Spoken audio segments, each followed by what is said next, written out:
नमस्कार, मैं हूँ डॉक्टर अजय भांबी। और जैसा कि आप जानते हैं, आजकल हम राहु की बात कर रहे हैं। राहु का स्वरूप क्या है, राहु विभिन्न राशियों में कैसे व्यवहार करता है और इसका रिस्पांस हमें इतना ज़बरदस्त मिल रहा है, इससे हम काफ़ी उत्साहित हैं। और जब भी आप लोगों के द्वारा आशीर्वाद मिले, सम्मान मिले, प्रेम मिले, तो फिर काम करने का उत्साह कई गुना बढ़ जाता है और फिर हम भी खोज करते हैं। अब हम बात करेंगे आज राहु और कर्क राशि। राहु को समझने के लिए कर्क राशि की तो बात करेंगे, नक्षत्रों की बात करेंगे। राहु ग्रह और रहस्य एक दूसरे के पर्यायवाची हैं।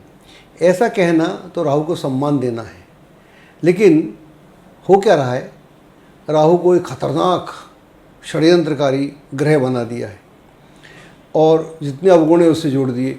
जब ये राहु टीवी वालों के हाथ लगा तो उन्होंने इसकी धज्जी उड़ा दी।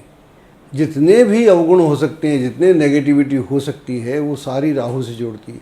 जैसे राहु फरेबी है, धोखेबाज है, मतलबी है, चालबाज है, गिरगिट के रंग बदलता है, आपकी दशा आएगी तो पता नहीं क्या हो जाएगा, चल रही है तो क्या होगा, और इसके हज़ारों उपाय बता दिए। और ये आपके लिए सबसे घटिया ग्रह है और आपका पतन करने आया है। ये आपको पता नहीं कैसे ज़िंदगी में रोगग्रस्त करेगा, जेल भेज देगा, या जितना हो सकता है। टीवी वालों के अगर आप सीरियल कभी देखे हों तो उसमें आपको सब देखने को मिलेगा, क्या क्या गुल खिलाए उन लोगों ने। मैं किसी टीवी सीरियल में दिख रहा था, उन्होंने बोला कि ये घटिया तंत्र करता है, तंत्र करके आदमी को कब्जे में कर लेता है, कब्जे में करता है तो उसके घर को, बच्चों को, पता नहीं किस किस को नुकसान देता है, और फिर उपायों का सिलसिला शुरू हो जाता है। ये राहु के साथ अन्याय है। और राहु एक राक्षसी ग्रह है, ये तो ठीक है, लेकिन जितने राक्षसी अवगुण हो सकते हैं उन्होंने पूरे दिल के साथ इससे जोड़ दिए। ऐसी ही हम बातें सुनते हैं। अगर मान लीजिए किसी की राहु की दशा चल रही है, या 20 साल बाद आने वाली, 20 साल बाद मेरे पास लोग आते हैं कि सर राहु आएगा जब मैं 40 साल का हूँगा तो क्या होगा। अभी आदमी 25 साल का है और 40 साल की चिंता कर रहा है, तो मजाक हो गया। आज से 20-25 साल पहले जब पहली बार टेलीविज़न पर ज्योतिष शुरू हुआ था तो मेरे द्वारा हुआ था। उज्जैन टेलीविज़न था और मैं उसमें प्रतिदिन एक प्रोग्राम करता था आधे घंटे का। वहाँ पर हमने एक प्रोग्राम किया था शनि के ऊपर। उस समय तक अगर लोग जानते हों तो शनि को लेकर इतनी गलतफहमी थी, वो इतना कन्फ्यूज़न था, और शनि से बुरा कोई ग्रह नहीं था। उस समय राहु की कोई बात नहीं करता था। काल सर्प दोष भी इतना प्रभावित नहीं हुआ था जितना कि उस समय शनि था। शनि की 7.5 आ जाए, चतुर्थ हो जाए, अष्टम हो जाए। हमने प्रोग्राम का नाम रखा था मानवता का एकमात्र मित्र शनि। और ये प्रोग्राम 6 महीने लगातार चला था और इसका इतना रिस्पांस था, इतना रिस्पांस था। जो लोग जानते होंगे, जिन देखा होगा, उन्हें आज भी मालूम होगा। लेकिन हुआ क्या, मैंने बोला मानवता का मित्र। मानवता मीन्स अगर आप सद्भाव से रहते हैं, आपका व्यवहार उचित है, आप मानवता अगर आपके भीतर कूट कूट के भरी है, तो शनि आपका मित्र है। लोगों ने क्या बोला, मानव का मित्र। और इतने मंदिर कभी आप 25 साल पहले देखिए, कितने मंदिर, 4-5 मंदिर थे। शिग्नापुर का मंदिर था एक, इधर कोसी में मंदिर है, ग्वालियर में मंदिर है, वो लिमिटेड से थी। अब ऐसा कोई शहर नहीं है, गांव नहीं है जहां लिखा ना हो शनि का सबसे प्राचीन मंदिर। और हम क्या समझते हैं कि शनि की 7.5 आएगी, दशा आएगी, हम मंदिर में जाएंगे और शनि को प्रार्थना करेंगे, शनिवार के दिन उसको भोग लगाएंगे और हमारे कष्ट दूर हो जाएंगे। शनि आपका मित्र नहीं है, आपकी क्वालिटी का मित्र है। अगर आप में क्वालिटी नहीं है, आप अवगुणों से भरे हुए हैं, तो आप भले मंदिर में कुछ भी करके आएँ, उसके बाद भी शनि आपको पटक देगा। तो ऐसा अनर्थ राहु के साथ ना हो, ये मेरा प्रयास है। उससे मैं बड़ा दुखी हुआ, मैंने कुछ और बोला, लोगों ने अर्थ कुछ और लगा, कुछ कोई शनिचरी हो गए, पता नहीं क्या क्या हो गए लोग। राहु एक ऐसा मिस्टीरियस ग्रह है जिसको जाना नहीं जा सकता, उसको जानने का प्रयास किया जा सकता है। और अगर उसको जानना हो तो उसके साथ में एक आत्मसात होना पड़ता है, जबकि हम राहु को देख के भाग जाते हैं। उल्टा मामला है। राहु का जो स्वरूप है उसके हिसाब से राहु के मुकुट के आसपास 6 शक्तियाँ, 6 जो बड़ी इम्पॉर्टेंट शक्तियाँ हैं, वो उसके आसपास घूमती हैं। और पराविज्ञान या पराशास्त्र, पराविद्या जितनी है उसका राहु मास्टर है। एक अपरा विद्या होती है, परामित्र विद्या होती है। जो परा है वो जानता, जो दूसरे लोक की विद्या का ज्ञाता है। अब आपको बताता हूँ कैसे ज्ञाता है और कैसे हम उसको समझते हैं। राहु के पास 6 बहुत विशिष्ट शक्तियाँ हैं, जिसमें से एक है पराशक्ति। पराशक्ति हो गया दूसरे लोक की शक्ति, और दूसरी शक्ति है ज्ञान शक्ति। ज्ञान का कैसे सदुपयोग किया जाए, ये शक्ति राहु के पास है। आपको ताज्जुब होगा जानकर। और तीसरी शक्ति इच्छा। इच्छा शक्ति सब में होती है, लेकिन उस इच्छा का प्रयोग कैसे किया जाए, उस इच्छा का लाभ कैसे उठाया जाए, तो ये इच्छा शक्ति उसका मतलब होता है। हर आदमी के पास इच्छा है, कौन इच्छा नहीं रखता, कौन आदमी बड़े से बड़ा नहीं होना चाहता। उस शक्ति का प्रयोग कैसे करते हैं, उसको लगाते कैसे जीवन में, ये खास बात है। शक्ति क्रिया शक्ति, क्रिया योग से लोग जुड़े होते हैं, क्रिया शक्ति। और क्रिया शक्ति जब जागृत होती है तो वहाँ से आदमी का जो भीतरी पूरा आवरण है वो बदलना शुरू होता है और आकाश से जुड़ना शुरू होता है। और ये शक्ति को कैसे प्राप्त किया जाए ये राहु जानता है। ये जो राहु के जो क्रिया शक्ति में एक्सपर्ट हैं वो लोग जानते हैं। अवतार बाबा जी क्रिया शक्ति सिखाते हैं, उनके शिष्य सिखाते हैं, तो इस शक्ति से वो जानते हैं। इसमें महाअवतार बाबा और बहुत सारे उनके वो हैं, लाहरी महाशय वगैरह, तो क्रिया शक्ति, अकेली शक्ति से ही उन्होंने दुनिया में राज कर रखा है। तो ये राहु के सब गुण हैं, ये बहुत कम लोगों को मालूम है। अब इसके पास कुंडलिनी शक्ति होती है। कुंडलिनी शक्ति तो मुक्त शक्ति है, लेकिन उस शक्ति को कि राहु का स्वरूप सांप का है और कुंडलिनी का सांप से संबंध है, उसका कैसे लाभ उठाते हैं। और फिर मंत्र शक्ति, तो ये सारी जितनी शक्तियाँ हैं ये बहुत ही विशिष्ट शक्तियाँ हैं, और ये सब राहु के आसपास, मुकुट के आसपास घूमती रहती हैं, बल्कि उसकी सेवा में रहती हैं। तो राहु इतना ज्ञाता था, और इन सब शक्तियों का लाभ, पूरा लाभ एक ही आदमी ने उठाया, और उसका नाम था रावण। ये कथा बहुत बहुत कम लोगों को मालूम है। मैं आज आपसे ये कथा शेयर करता हूँ। रावण के बारे में सब जानते हैं कि रावण 4 वेद और 6 शास्त्रों का ज्ञाता था, इसीलिए उसके 10 सिर थे। ये लोग बहुत जानते हैं, लेकिन रावण ने इसका उपयोग कैसे किया ये मैं आपको समझाता हूँ। जब रावण त्रिकालदर्शी बना तो उसका आधार ज्योतिष था। तो ज्योतिष के आधार पर ही वो त्रिकालदर्शी हो सका, और उसको तीनों जन्मों के बारे में मालूम था, बल्कि और भी मालूम था, इतना उसको मालूम था। तो उसको समझ में आया कि एक मेरा अग्रज है, मेरे कुल का है, वो राहु, उसके पास में ये शक्तियाँ हैं, मैं उससे जाके बात करता हूँ। रावण फिर राहु की शरण में गया, और उसने बोला कि आप तो मेरे अग्रज हैं, मेरे कुल के हैं, राक्षस कुल के हम दोनों हैं, तो मैं ये सब सीखना चाहता हूँ, कैसे बताइए। वहाँ से एक रावण को जो ज्ञान प्राप्त हुआ, जहाँ पर विष्णु भगवान को स्वयं अवतार लेके आना पड़ा और रावण का वध करना पड़ा, तो उसमें सारा ताकत राहु की थी। रावण जानता था कि पराविद्या में राहु से बेहतर कोई ऐसा व्यक्ति राक्षस कुल में नहीं है जो मेरी सहायता के लिए आगे आएगा। तो पराविद्या रावण भी समझता था, और पराविद्या का मास्टर था राहु। तो रावण उसकी शरण में जाता है, उससे बोलता है कि आप मेरी मदद कीजिए, और मैं भी आपकी तरह कुछ विशिष्ट होना चाहता हूँ।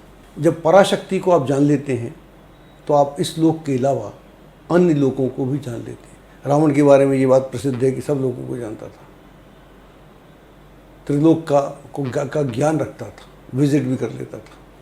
रावण के पास ज्ञान शक्ति अथाह थी, इसीलिए वो इतने शास्त्रों को और वेदों को जानता था। लेकिन ज्ञान शक्ति को कैसे ठीक से उसका प्रयोग किया जाए, यह विद्या भी उसने राहु से प्राप्त की। हम सब जानते हैं कि रावण प्रबल इच्छा का मालिक था, धनी था, और उसकी इच्छा बहुत प्रबल थी। लेकिन इच्छा प्रबल तो हम सब में है, आप में भी है, मुझ में भी है। लेकिन उस इच्छा को कैसे फोकस किया जाए कि इच्छा फिर वो फल प्राप्त करने के लिए तैयार हो जाए, वो इच्छित फल दे, उसकी वो जो रहस्य था, वो राहु ने रावण को यह भी बताया। क्रिया शक्ति में तो रावण प्रवीणी था, लेकिन उसके जो रहस्य हैं उसका ज्ञान भी उसको राहु से प्राप्त हुआ। उसके बाद ये सब ज्ञान प्राप्त करने के बाद वो शिव की आराधना करता है, अनन्य भक्त बनता है, और ब्रह्मा जी की पूजा करता है। रावण की कुंडलिनी जागृत थी, तो कुंडलिनी शक्ति उसके पास थी। कुंडलिनी शक्ति जो होती है औरों के भले के लिए होती है। उसने सीखा राहु से कि मैं अपना भला कैसे करूं। ये रहस्य भी राहु ने रावण को बताया। मंत्र शक्ति का रावण ज्ञाता था और उसका जो शिव का स्रोत है वो आज भी इतना पॉपुलर है, हर जगह सुनने को मिल जाता है। जबकि रावण एक राक्षस है, राक्षस के द्वारा लिखा हुआ है, लेकिन उस मंत्र में वो बीज मंत्र कैसे हो जाए यह रेसिपी उसको राहु ने बताया। इन सारी शक्तियों से सुशोभित होकर रावण अपना सर काट के ब्रह्मा जी को चढ़ा देता था, कभी शिव जी को चढ़ा देता था और फिर वो वैसा का वैसा जीवित हो जाता था। उनसे इन सब शक्तियों के बल पर उसने ब्रह्मा जी से सारे वरदान प्राप्त किए और यह भी वरदान प्राप्त किया कि मैं अमर हो जाऊं। तो उन्होंने उसके नाभि में एक अमृत कुंड स्थापित कर दिया। इस सब के बाद राहु अमर है, रावण अमर नहीं है। ये राहु और रावण में अंतर भी है। मुझे अगर राहु पे कुछ बोलना पड़े तो पूरा ग्रंथ लिखना पड़ेगा, लेकिन आज हम बात कर रहे हैं कर्क राशि की। और कर्क राशि में भी खास तौर से हम क्या समझते हैं कि राहु कर्क राशि में तो क्या करेगा।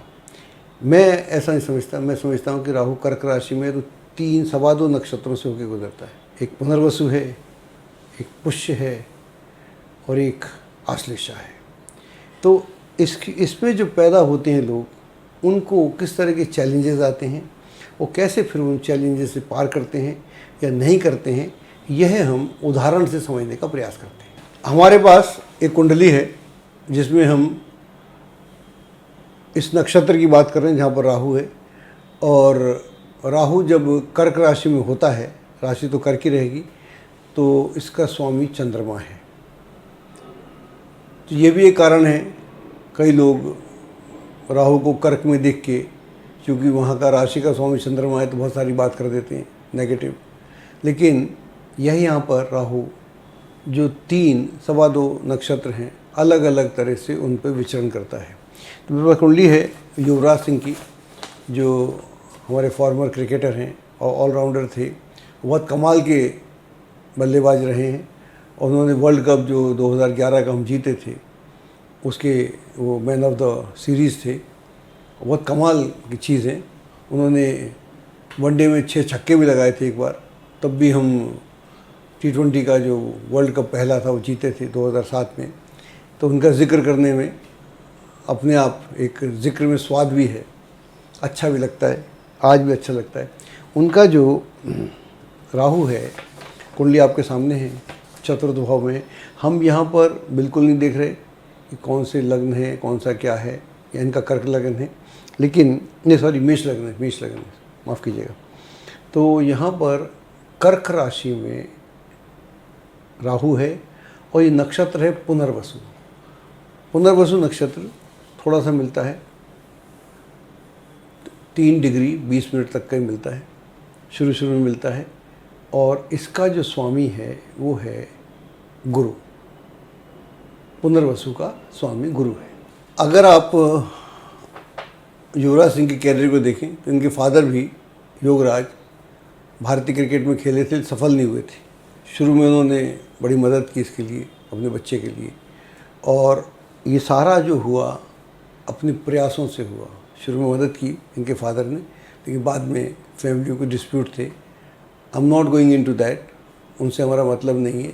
लेकिन जब राहु पुनर्वसु नक्षत्र में है तो वो गुरुवत हो जाता है, गुरु की तरफ हो जाता है, और उसमें जो अवगुण है वो ख़त्म हो जाते हैं। उसके अवगुण वहाँ नहीं रहते और वो अपने को सिद्ध करना चाहता है। फोर्स राहु का रहेगा और अप्रोच गुरु की रहेगी। ये नक्षत्रों को हमको समझेंगे तब हम राहु को ठीक से समझ पाएंगे। अगर हम सीधा देखेंगे सिंह राशि में राहु है और एक कमाल हो गया सूर्य का, तो उससे दुश्मनी थी, ऐसे ज्योतिष नहीं होता। ऐसे ज्योतिष का मजाक तो होता है, ज्योतिष नहीं होता। तो जब ये गुरु के नक्षत्र में, और गुरु की मित्रता कर्क राशि से है, और जो राजयोग बनता है सबसे बड़ा गजकेसरी चंद्रमा और गुरु का बनता है। तो आप समझ सकते हैं कि अगर उसके नक्षत्र में है राहु, तो राहु फिर गड़बड़ नहीं करेगा, बल्कि अगर आदमी इच्छा शक्ति के साथ अपने प्रयत्न करेगा। इच्छा शक्ति के तो इतने धनी थे युवराज सिंह कि वर्ल्ड कप में जब उनको कैंसर ही हो गया था, खून भी निकल रहा था, 2011 की बात है, आप सबको याद होगा। इस सब के बाद भी इतने इतनी यातना के बाद भी उन्होंने किसी को पता नहीं चलने दिया कि मेरे साथ क्या है।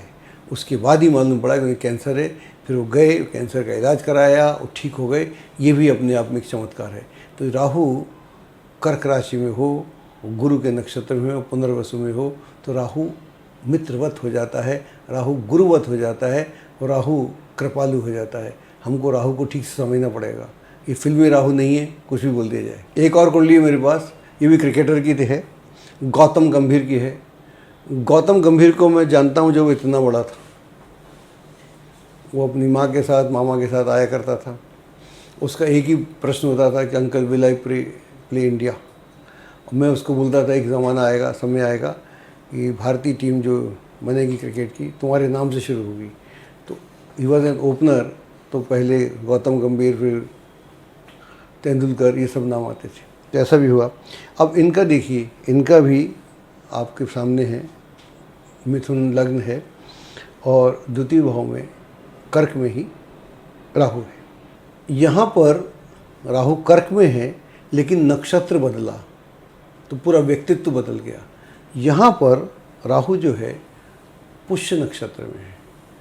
पुष्य नक्षत्र का जो देवता है वो बृहस्पति है। मैं देवता की बात कर रहा हूँ, जबकि नक्षत्र का स्वामी शनि है। तो यहाँ पर बृहस्पति और शनि दोनों के गुण मिलेंगे। और ऐसा भी कहते हैं कि पुष्य नक्षत्र सबसे बढ़िया शुभ नक्षत्र होता है।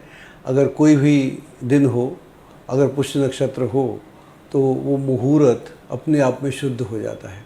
उस दिन कोई भी नया काम किया जाए, मैं गांव में सुनता था मैं कि ये दुकान पुष्य नक्षत्र में खुली थी, तो उसके बाद दुकान नमकीन की दुकान थी, कभी रुकी नहीं, चलती चली गई। तो पुष्य नक्षत्र में दो गुण हैं। तो आपने देखा ही है इनको खेलते हुए, गौतम गंभीर को। तो इनमें सात्विकता भी थी और एग्रेशन भी था। एग्रेशन शनि का था। जब एग्रेसिव जी होते थे तो ज़्यादा एग्रेसिव हो जाते थे। और कई बार शुरू में ये बोलते भी थे मेरे को कि एग्रेशन के कारण आउट हो जाते थे।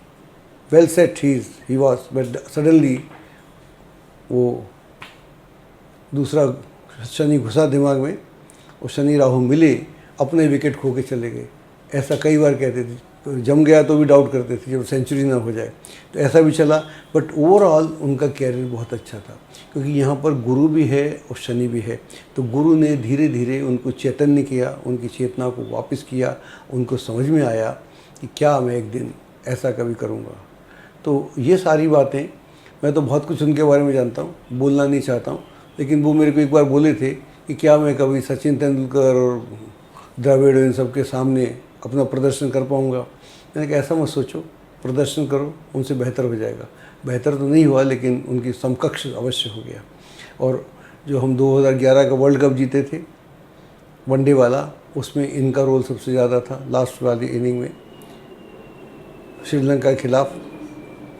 और 2007 का जो T20 वर्ल्ड कप जीते थे, उसमें भी इनकी बड़ी भारी भूमिका है। तो देखिए सम्मान कहाँ कहाँ मिलता है।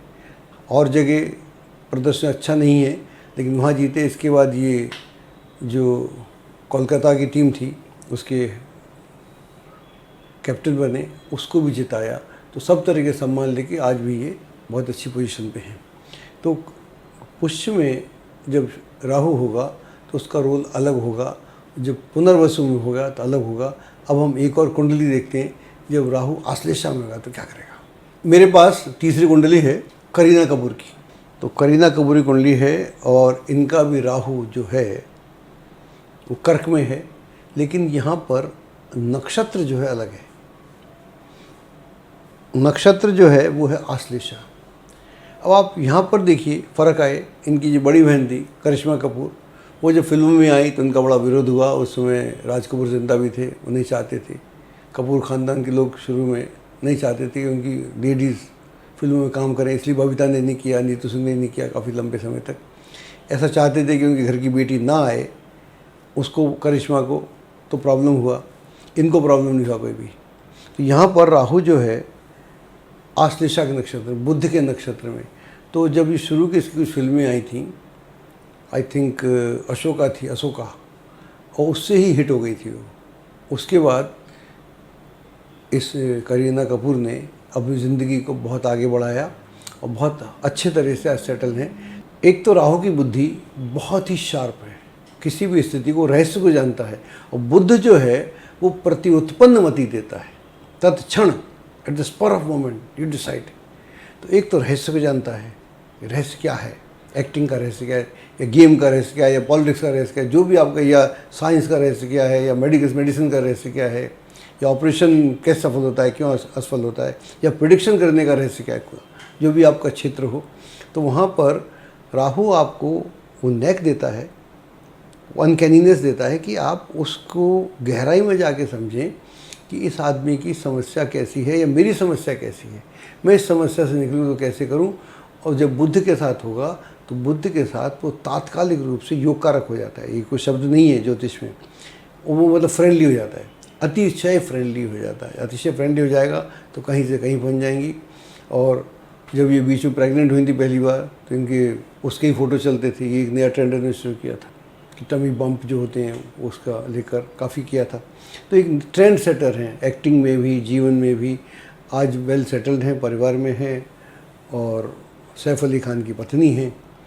बाकी उनकी व्यक्तिगत लाइफ है। लेकिन कैरियर में अगर आप देखें तो राहु का जलवा मैं आपको बता रहा हूँ।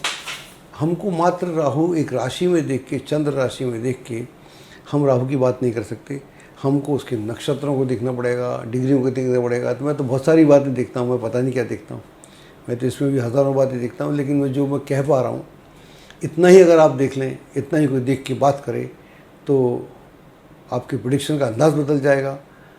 आपके पास एक एडवांस प्रेडिक्टिव टेक्निक होगी, कैसे व्यक्ति की समस्याओं को समझा जा सकता है। आजकल बड़ा अफसोस की बात है, ज्योतिष नहीं हो रहा, सिर्फ उपायबाजी हो रही है। उपाय ठीक है, होना चाहिए, लेकिन उपाय तब जब समझ में आए ज्योतिष क्या है, समस्या क्या है, क्या उपाय लगेगा नहीं लगेगा, इसका हम विचार नहीं कर रहे। और इवन ग्राहक भी जो कहता है, क्लाइंट भी कहता है उपाय बता दो पंडित जी भी मुश्किल में है। लेकिन हमको इस प्रथा को तोड़ना पड़ेगा। मैं तो अपना काम करूँगा। धन्यवाद। एस्ट्रोलॉजी की सटीक जानकारी के लिए विश्वविख्यात एस्ट्रोलॉजर अजय भांबी के YouTube चैनल ABC चैनल को सब्सक्राइब, लाइक और शेयर करें। लेटेस्ट अपडेट के लिए बेल के बटन पर जरूर क्लिक करें।